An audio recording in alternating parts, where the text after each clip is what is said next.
Hello guys, welcome to new vlog. तुम्ही बघितलं असेल थंबनेलमध्ये. हां, माझ्या पप्पांची आत्ता बायपास सर्जरी झाली आहे फायनली. म्हणजे बरं वाटतंय खूप, पण खूप डिफिकल्ट होतं. डिसिजन घेणं पण खूप वर्षांपासून. एन्जिओप्लास्टी पप्पांची झाली होती, माझ्या लग्नाच्या अगोदरच झाली होती. पण पप्पांना वारंवार त्रास होत होता, चालताना त्रास होत होता. त्यांना थोडंसं दम लागत होतं. म्हणजे ते जास्ती चालू नाही शकत होते. 1 किलोमीटर पण ते पास करू नाही शकत होते. तर आमचं घरच्यांचं सर्वांचा डिसिजन झाला, की पप्पांचं बायपास सर्जरी आपण करून घेऊ. म्हणून 1-2 महिन्यापासून ट्रीटमेंट चालू होते पप्पांचे, की कसं करायचं, काय करायचं, होऊ शकतं का नाही होऊ शकत.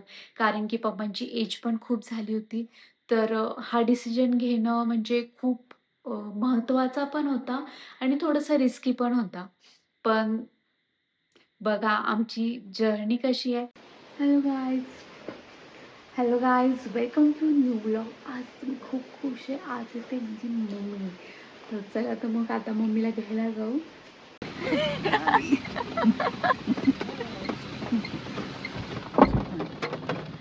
झोप झाली असती ना. कोणती पिशवी मागे ठेव, मागे. डिक्की ऑन करू का? काय नाही का झोप झाली? झाली झोप. झोपली होती का नाही, का जागीच होती? झोप अर्धी जा. त्यानंतर आम्ही चहा नाश्ता जेवण वगैरे करून हॉस्पिटलला जाणार आहे. भाऊने ॲडमिट करून दिलं आहे. तर चला आता बघू पप्पांची तब्येत सध्या कशी आहे. पप्पा बेस्ट ऑफ लक ऑपरेशनसाठी. बोला काहीतरी, मोठी लढाई लढतायत.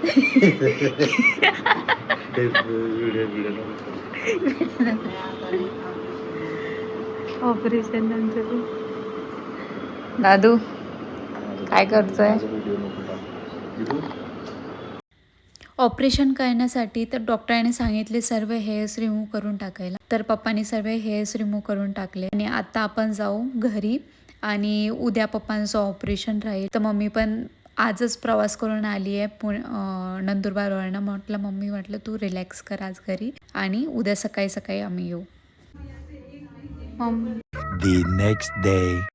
सकाळी 5 वाजताच पप्पांचं ऑपरेशन झालं आणि फुल सक्सेसफुल झालं आहे आणि सकाळी सकाळी मम्मीच गेली होती, आम्ही गेलो नव्हतो. म्हणून आता मम्मी आणि आम्ही सर्वजण चाललो आहे आणि पप्पांना होश पण आला आहे, म्हणजे शुद्धीवरती आले आहेत पप्पा. आणि चला आता भेटू, पप्पांची तब्येत कशी ते पण बघून येऊ. आणि आता खूप बरं वाटतं आहे की ऑपरेशन सक्सेसफुल झालं आणि आम्ही खूप रिलॅक्स झालो आहे आता. चलो आता पप्पांना भेटू. मम्मी कसं वाटतंय आता? आता मस्त वाटतंय.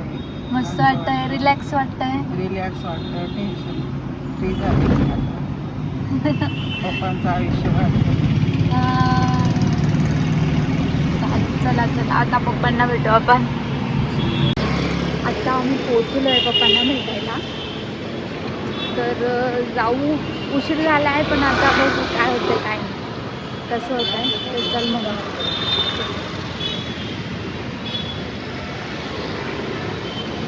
पटकन जाऊ आणि पटकन भेटू. भाऊ बाहेरच आहे. तर पप्पांना आता भेटू देत नाहीये, पण म्हटलं जाऊ दे, एक चान्स घेऊन बघू.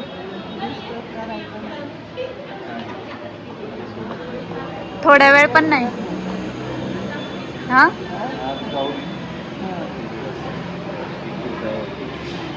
तू जाऊ नये, मी थांबले इथं.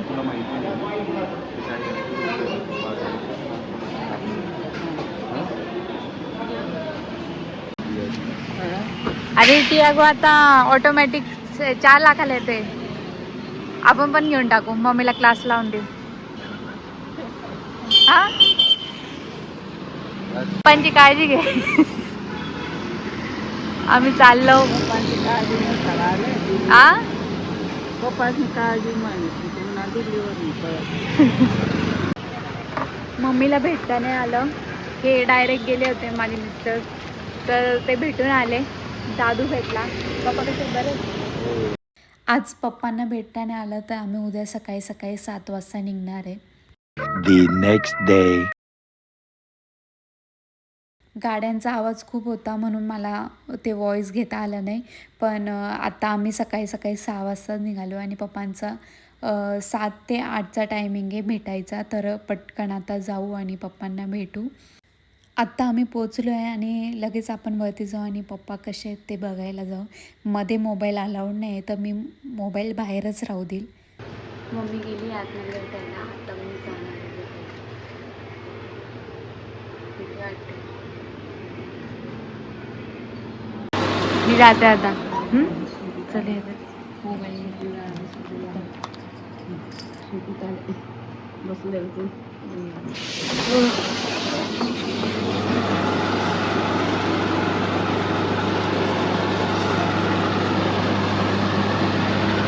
सर्व ऑपरेशन वगैरे ते चांगला झाला.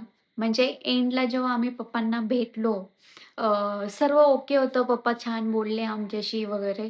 त्यांना थोडंसं पेन होत होतं कारण की टिचेस वगैरे पडले. ओपन हार्ट सर्जरी म्हणजे सोपं नाही आहे. तर ते सर्व नॉर्मल झालं.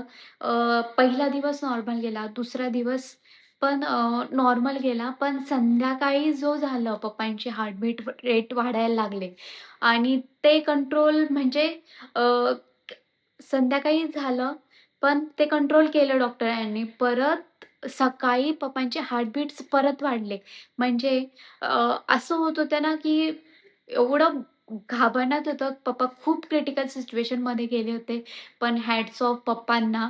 असे 3 वेळा झालं, पण पप्पांनी हार मानली नाही आणि त्यांनी ती सिच्युएशन हँडल केली आणि डॉक्टरांचा पण खूप खूप थँक यू सो मच. डॉक्टरांचा एवढा सपोर्ट होता, की त्यांनी जवळपास एवढा दिवस कोणाला आय-सी-यूमध्ये ठेवत नाही.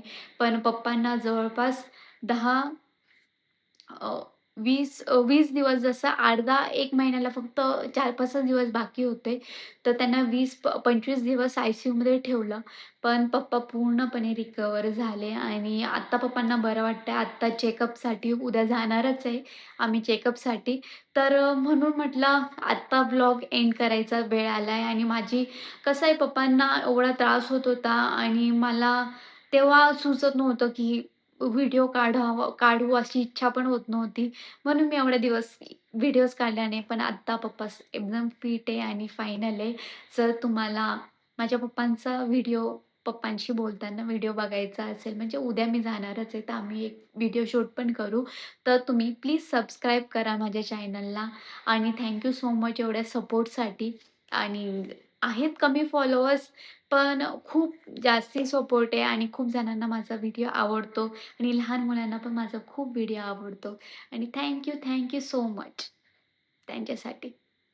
चला मग आता हिमांशूचा व्हिडिओ बघू आणि सबस्क्राईब करून द्या पटकन. हिमांशू कोणाचा व्हिडिओ बघतोय? काय कन्फ्युज आहेत?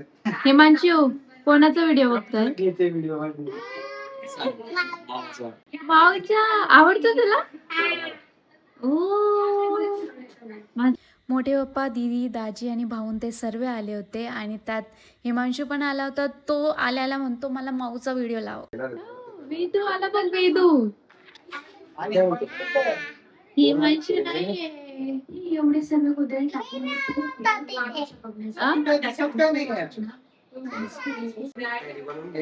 बँकेत जाऊन देऊन दे सगळ्यांच्या ते वाढीने खायला वाढीचा फोन कर. माऊच्या चॅनलला सबस्क्राईब करा. माझ्या अरे